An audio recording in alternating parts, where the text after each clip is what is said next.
Clélia, on n'a pas terminé nos vidéos sur les Jeux Olympiques, il est temps de s'y remettre. Chut, je veux savoir qui va gagner.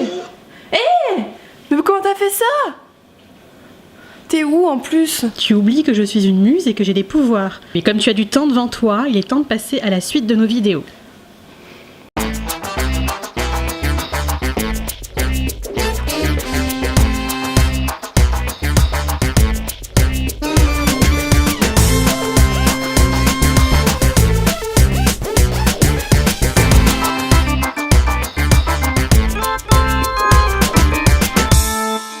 Alors pour ceux qui ont manqué le dernier épisode, sachez que Clio s'est mis en tête de nous raconter toute l'histoire des Jeux Olympiques. Tu étais d'accord? La dernière vidéo parlait des Jeux antiques, donc je suppose que cette fois-ci, Clio, tu vas nous parler de la renaissance des Jeux modernes. Alors, dans l'épisode précédent, au début du 19e siècle, on redécouvre le site d'Olympie où se déroulent des fouilles archéologiques pendant de longues décennies. Et au même moment, Clélia a une idée? Alors au hasard, je dirais qu'on invente les Jeux modernes. Et oui, on a l'idée de restaurer les Jeux au 19e siècle, au moment où se développe un intérêt pour le sport. Jusqu'alors, l'idée de faire des exercices physiques juste pour l'exercice en lui-même était quelque chose de mal considéré, voire même n'existait pas du tout pour les plus pauvres. Pour faire du sport, il faut de l'argent, du loisir et aussi une volonté de prendre soin de soi. Bref, des conditions qui commencent à être réunies à la fin du 19e siècle et qui finalement toucheront toute la société et même les personnes les moins aisées au 20e siècle. Et tu veux me remplacer ou quoi? En effet, le terme même de sport nous vient de l'anglais et est utilisé en France à partir des années 1830. Certes, le sport est un loisir, mais on juge aussi de plus en plus qu'il est indispensable pour les enfants et leur éducation.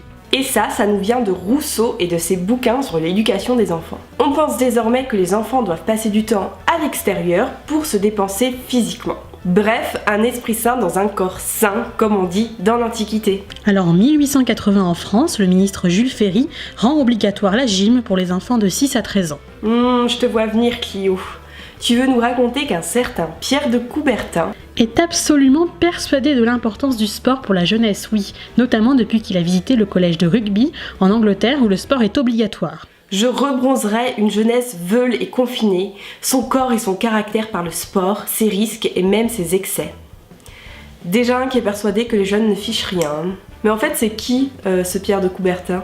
C'est un baron français né en 1863 qui pratique lui-même la boxe, l'escrime, l'aviron, le cyclisme et l'équitation, bref, des disciplines bien de son milieu. Mais il souhaite que l'éducation par le sport ne soit pas que réservée aux élites, mais transmise à l'ensemble de la société.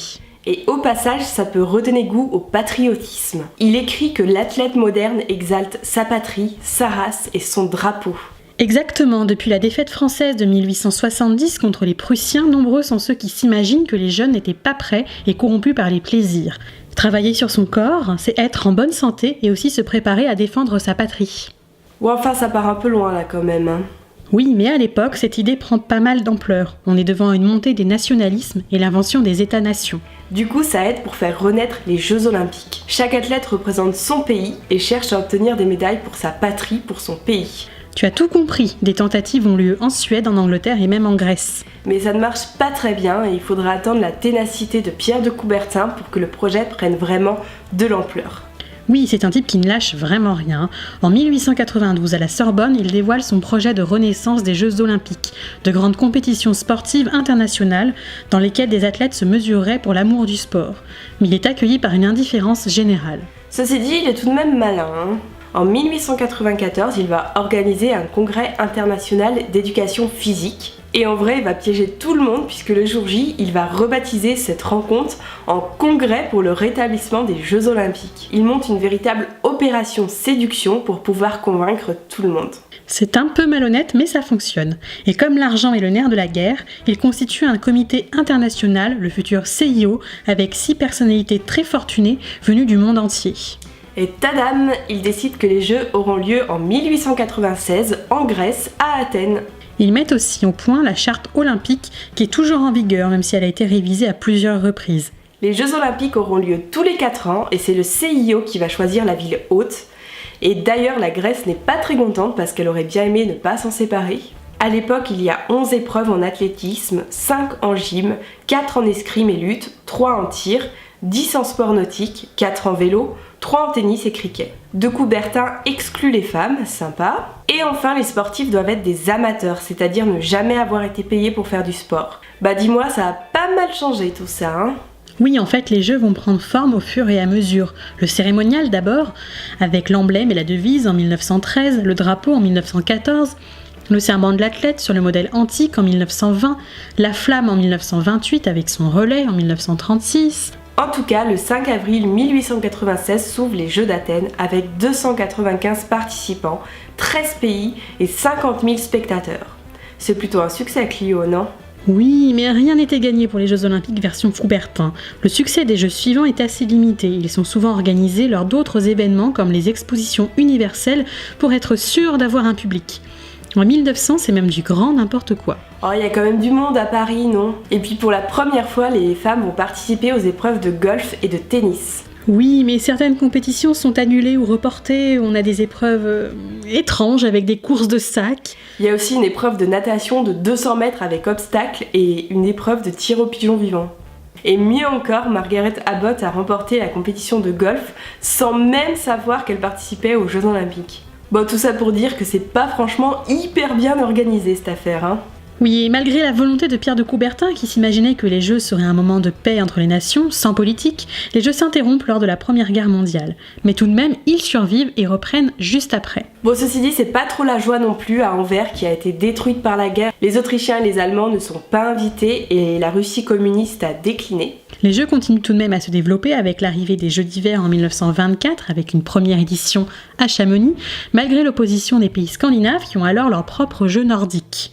Et il faudra attendre 1960 pour l'arrivée des premiers Jeux paralympiques. En tout cas, une chose est sûre, c'est qu'ils commencent à être relayés par la radio et qu'ils attirent l'intérêt grâce à certaines vedettes qui viennent assister aux Jeux Olympiques. Par exemple, en 1932, les Jeux Olympiques de Los Angeles attirent Charlie Chaplin ou les Marx Brothers. Bon, du coup, qu'est-ce qui devient notre cher Pierre de Coubertin dans cette histoire ?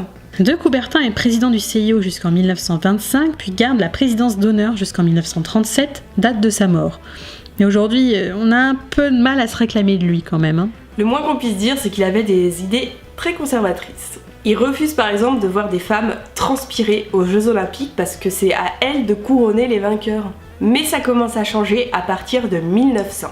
Mais comme on continue à refuser l'athlétisme aux femmes, la rameuse Alice Mia organise des Jeux mondiaux féminins à Monte-Carlo en 1921 avec 5 pays, puis de nouveau en 1922 à Paris. Et comme cette fois-ci il y a 7 nations et 300 athlètes, le CIO doit s'incliner et intégrer ces épreuves dans les Jeux Olympiques.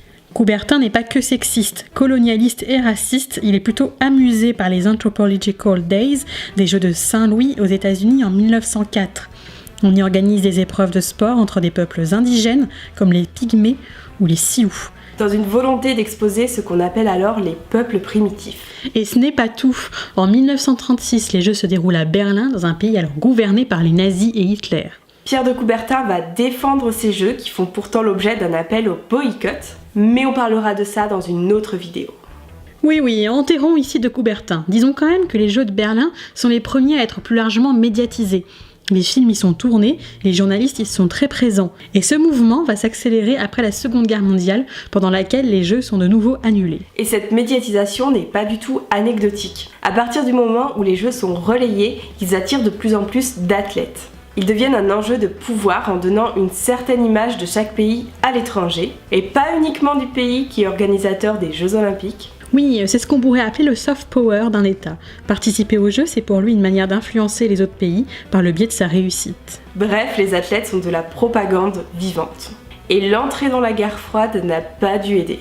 Alors par exemple, en 1960, la télévision pour la première fois couvre en direct les Jeux de Rome devant 200 millions de téléspectateurs. Le président français de l'époque, le général de Gaulle, est furieux car la France ne récolte en tout et pour tout que 2 médailles. Alors qu'on est à une période où l'obsession de Gaulle est de donner une stature à la France, un député de l'époque dira que les JO ont humilié notre jeunesse à la face du monde. Nous avons impudiquement étalé sur le forum nos faiblesses d'organisation et d'équipement, sinon de crédit, et ce qui est plus grave, notre manque absolu d'enthousiasme. C'est ça fait mauvais genre, hein. À l'inverse, la volonté de gagner des médailles a conduit à de très nombreux excès, notamment au niveau de l'entraînement des athlètes, jusqu'à la triche pure et simple. Ceci dit, la triche existe depuis les débuts à Clio, parce qu'en 1904 par exemple, le vainqueur du marathon a été disqualifié parce qu'il a effectué une partie de la course en voiture. Certes, mais ça prend une nouvelle ampleur. Les Jeux Olympiques deviennent un terrain d'affrontement entre pays de l'Est et pays de l'Ouest durant la guerre froide. En 1988, à Séoul, le dopage a été pratiqué par tous selon certains spécialistes. Un athlète canadien a même perdu sa médaille d'or. Quant à la Corée du Sud, elle cherche une reconnaissance internationale après 40 ans de dictature militaire. Ces athlètes sont restés enfermés 2 ans dans un camp d'entraînement pour préparer des Jeux gigantesques. Les Jeux sont de plus en plus gigantesques et ça coûte de l'argent.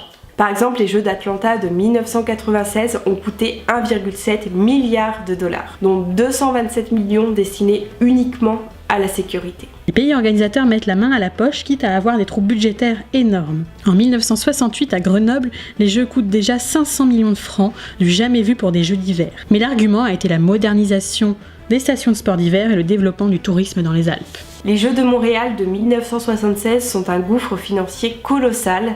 Et ce qui est critiqué, c'est l'inutilité d'équipements sportifs qui ne sont plus utilisés une fois les Jeux passés.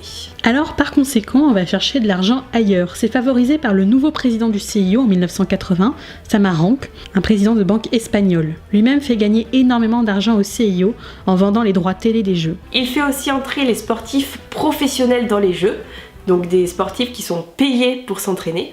Et le grand tournant a lieu en 1984 à Los Angeles.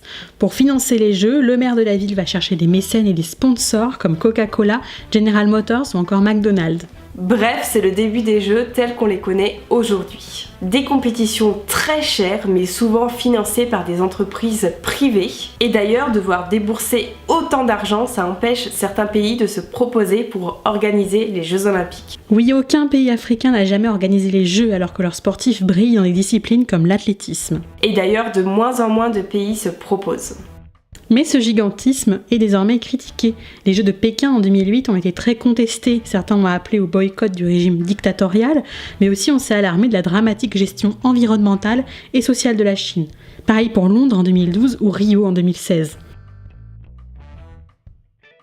Bref, l'avenir est-il vers une diminution du budget des Jeux ? On peut en douter, même si c'est vrai qu'aujourd'hui, on cherche quand même à construire des équipements plus durables. Les Jeux continuent d'évoluer en fonction des transformations de notre société et des valeurs que l'on donne au sport. Voilà pour cette deuxième vidéo pour notre cycle des Jeux Olympiques. On espère qu'elle vous a plu. N'hésitez pas à nous laisser un petit commentaire pour nous donner votre avis sur la vidéo ou bien sûr pour nous poser toutes vos questions. On se fera un plaisir de vous répondre. On vous souhaite une très bonne journée et on vous dit à bientôt pour une nouvelle vidéo. Salut!